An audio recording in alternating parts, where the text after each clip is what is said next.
কুষ্টিয়ার কুমারখালীতে আনন্দলোক ট্রাস্টের আয়োজনে বিএমজেড এবং নেটজের সহযোগিতায় বাংলাদেশের দুর্যোগপ্রবণ এলাকায় ভবিষ্যৎমুখী ও উচ্চমানের শিক্ষার লক্ষ্যে উপজেলা শিক্ষা উন্নয়ন কমিটির দ্বিবার্ষিক সভার দ্বিতীয় সভা অনুষ্ঠিত হয়েছে। বৃহস্পতিবার ২৭শে নভেম্বর সকালে কুমারখালী উপজেলা রিসোর্স সেন্টারে এ সভা অনুষ্ঠিত হয়। এ সময় উপজেলা সহকারী শিক্ষা অফিসার জিল্লুর রহমানের সভাপতিত্বে প্রধান অতিথি হিসেবে উপস্থিত ছিলেন কুমারখালী সরকারি কলেজের উপাধ্যক্ষ বিনয় কুমার সরকার।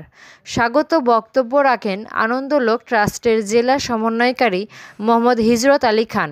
বিশেষ অতিথি হিসেবে বক্তব্য রাখেন উপজেলার সহকারী শিক্ষা অফিসার মোহাম্মদ হাবিবুর রহমান ও সুপ্রিয়া রানী বিশ্বাস।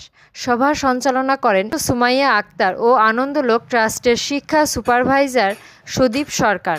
উপস্থিত ছিলেন বিভিন্ন প্রতিষ্ঠানের শিক্ষক, কর্মকর্তা, সদস্যবৃন্দ প্রমুখ।